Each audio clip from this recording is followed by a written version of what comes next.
Ces derniers temps, plusieurs combattants ont fait parler d'eux, mais pour leur poids, arrivés à 60 ou 70 kg à la pesée, ils ont ensuite littéralement explosé leur balance après avoir combattu. On parle de 10, 15, voire même 20 kg repris en quelques jours seulement.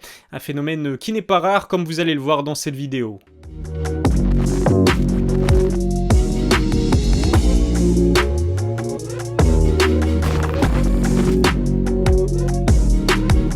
Salut à tous, c'est Elias, on se retrouve aujourd'hui pour une nouvelle vidéo. Comme l'actualité des sports de combat n'est pas folle ces derniers temps, je me suis dit que ça pouvait être intéressant de refaire un top 5, ça fait longtemps. Je vais donc vous parler aujourd'hui de ces combattants qui sont, on va dire, beaucoup trop gros pour leur catégorie, c'est-à-dire des combattants qui évoluent dans des divisions largement inférieures à leur poids naturel. Beaucoup de combattants signés à l'UFC décident d'évoluer dans une catégorie très en dessous de leur poids naturel. Prenons l'exemple de Kamaru Usman, le Nigérian ne peut pas dépasser les 77 kg maximum pour valider sa pesée et combattre chez les poids welter. Dans la vie de tous les jours, il peut pourtant facilement atteindre les 90 kg. Physiquement, Kamaru pourrait donc très bien combattre chez les poids moyens à 85 kg. Si Kamaru et d'autres décident de s'y prendre de cette façon, c'est pour avoir un avantage physique sur ceux qui, au contraire, évoluent dans une catégorie beaucoup plus proche de leur poids naturel. Le revers de la médaille, c'est qu'ils s'infligent un énorme cutting pour valider leur pesée. Une phase de déshydratation extrême leur permet de perdre beaucoup d'eau et donc de se débarrasser de 5 à parfois 10 kg en 24 heures. Une fois leur pesée validée, ils se réhydratent et peuvent reprendre énormément de poids. Joel Romero est par exemple passé de 83 à 93 kg en une journée avant d'affronter Paulo Costa. Paddy Pimblett est dans ce cas de figure. Le natif de Liverpool doit s'infliger un cutting des enfers pour valider sa pesée à maximum 70 kg.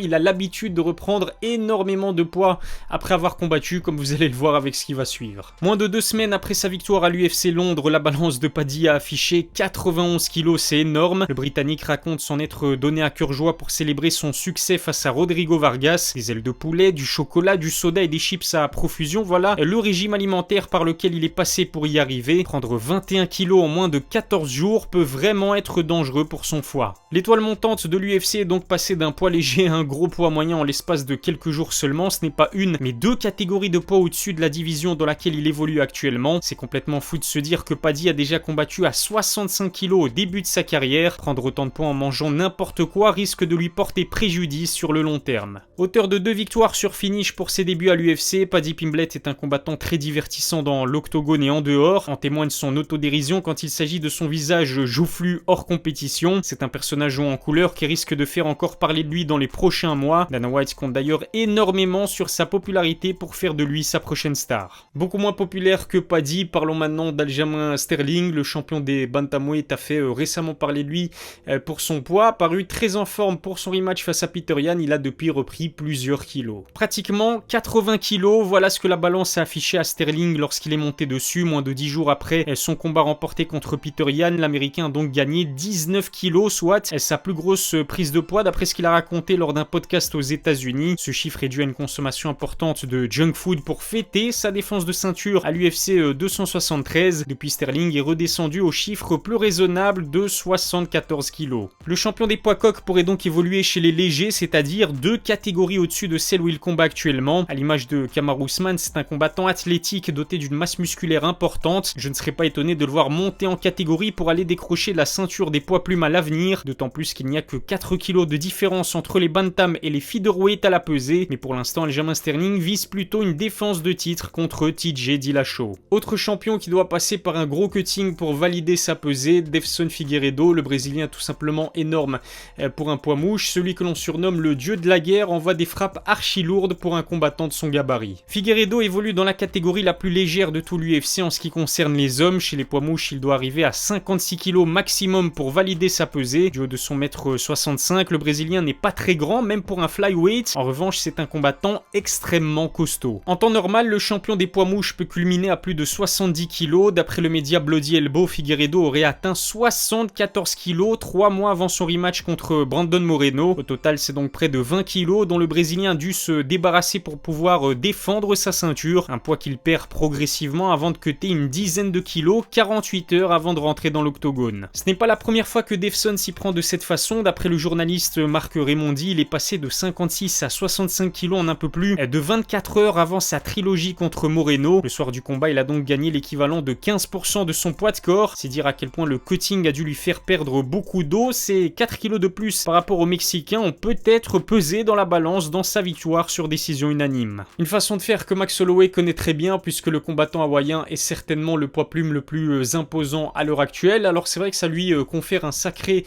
avantage lorsqu'il combat, mais pour ce faire, il doit passer par un cutting très éprouvant, notamment d'un point de vue psychologique. Avec son mètre 80, l'ex-champion des featherweight est vraiment très grand pour sa catégorie. À titre de comparaison, Volkanovski, qui détient actuellement la ceinture, ne mesure qu'1 m 68. Ça n'a pas empêché l'Australien d'arriver à battre Holloway à 2 reprises, mais ce qui est sûr, c'est qu'en plus d'être un grand poids plume, Max est surtout énorme pour sa division. Réussir à valider sa pesée à 65 kg doit être très éprouvant pour celui que l'on surnomme Blessed. D'après ce qu'il dit, il dépasse les 86 kg dans la vie de tous les jours. Il pourrait donc facilement évoluer chez les poids welter, soit 2 catégories au-dessus de celle dans laquelle il combat actuellement. Max a d'ailleurs déjà tenté sa chance à 70 kg, mais il s'est fait surclasser par un Dustin Poirier encore plus imposant que lui. Ce n'est pas la première fois que le Hawaïen tente sa chance chez les lightweight. En 2018, Max a voulu remplacer Tony Ferguson pour affronter Khabib en short notice. Il n'a pas donné de chiffre exact, mais si l'on en croit ce qu'il a raconté à Ariel Helwani, il pesait aux alentours de 84 kg avant d'accepter le combat. En 6 jours, il a donc essayé de perdre 14 kg pour disputer la ceinture face au Dagestanais, mais comme on pouvait s'y attendre, un médecin a décidé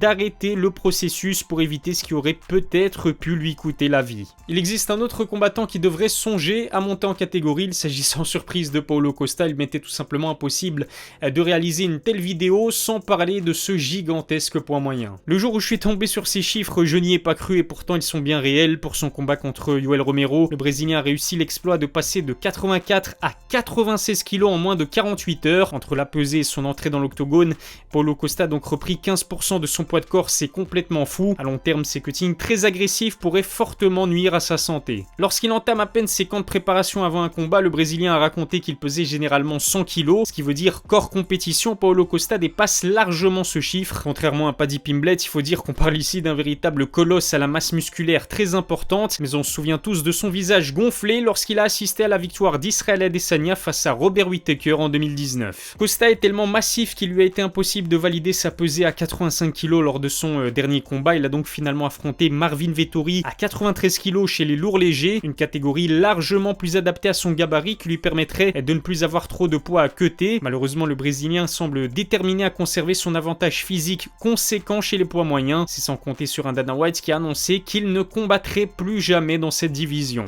Cet avantage physique ne l'a pas empêché de lourdement s'incliner face à Israel Adesanya qui évolue pourtant dans une catégorie proche de son poids naturel. Pareil pour Colby Covington qui est très performant chez les poids welter alors qu'il ne cut que quelques kilos pour valider sa pesée. Le fait d'évoluer largement en dessous de son poids naturel, ça n'octroie pas forcément la victoire, d'autant plus que ces combattants qui décident de le faire doivent passer par un cutting très difficile, seulement 48 heures avant d'entrer dans l'octogone. Abonnez-vous à ma chaîne YouTube et lâchez un pouce bleu si cette vidéo vous a plu. N'oubliez pas non plus de me suivre sur mes réseaux sociaux, tous les liens sont dans la description. Je vous remercie de m'avoir suivi, je vous donne rendez-vous très vite pour une nouvelle vidéo. D'ici là, prenez soin de vous.